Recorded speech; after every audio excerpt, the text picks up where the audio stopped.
नमस्कार, मी लतिका महाराष्ट्र रेसिपीमध्ये मी तुमचं स्वागत करत आहे।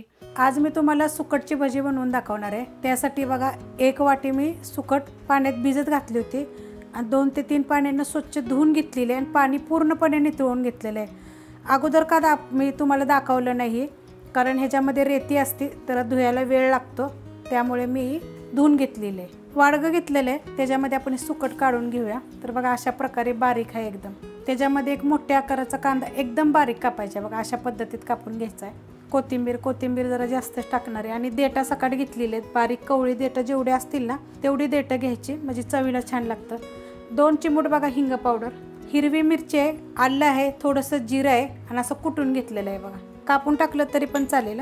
कढीपत्ता घेतलाय बघा, असे तुकडे करून घेतलेले आहेत। कढीपत्ता खाल्ल्याला चांगला असतो, तुम्हाला जर आवडत असेल तर टाका। पुदिना बघा, पुदिन्याचे पण बघा मी असे तुकडे करून घेतलेले, स्वच्छ धुवायचं आणि बारीक कापायचं। चवीप्रमाणे मीठ, छोटा 1 चमचा बघा धने पावडर, थोडीशी हळद, अर्धा चमचा गरम मसाला पावडर आणि अर्धा मोठा चमचा आहे बघा हा तिखटवाला मसाला, म्हणजे हा कलर पण येतो ह्यानं आणि तिखट पण आहे। तर हा मिक्स करून घ्यायचे। त्याच्या अगोदर आपल्याला थोडंसं एकदम आपल्याला लिंबू पिळायचे, जास्त नाही, 1 चमचाभर, छोटा 1 चमचा, 1 चमचा बेसन पीठ आणि अर्धा चमचा तांदळाचं पीठ, हे सगळं आता मिक्स करून घेऊया आपण। जर आपल्याला ह्याच्यामध्ये जर पीठ लागलं तर टाकायचे, पण सुकट आहे ना स्वच्छ धुवा आणि पाणी पूर्णपणे निथळून घ्या। पाण्याचा वापर करायचा नाही बघा, पूर्ण पाणी निथळून घेतलं तर असं युक्त ओलं झालेलं आहे। अशा पद्धतीनं मिक्स करून घ्यायचं। जेवढं आपण जे तांदळाचं पीठ आणि चण्याच्या डाळीचं पीठ टाकलं होतं ना तेवढंच लागलं बघा, त्याच्यापेक्षा जास्त लागलेलं नाहीये। आता आपण बनवायला घेऊया। तेल गरम करायला ठेवले आणि तेल चांगलं कडक गरम झालं की नाही की मीडियम गॅस करायचा,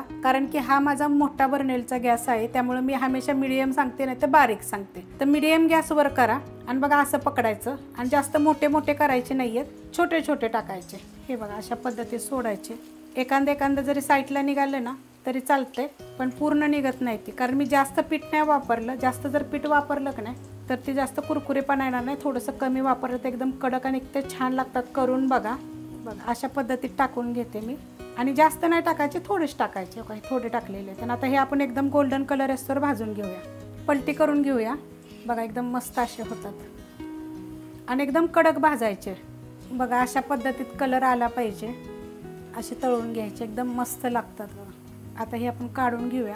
ही वल्ल्या जावळ्याचे पण होतात बरं का, बघा किती मस्त, आणि तेलकट राहत नाहीत बिलकुल। जसं आपण जे हे बनवतो ना असं वाटतं ना तेल जास्त खायचं नाही, तसं तेल बिलकुल राहत नाही बघा। आता मी अशा पद्धतीने बनवून घेते सगळे। तुम्हाला जर रेसिपी आवडली तर लाईक करा, सबस्क्राईब करा, कमेंट करा आणि शेअर बी करा।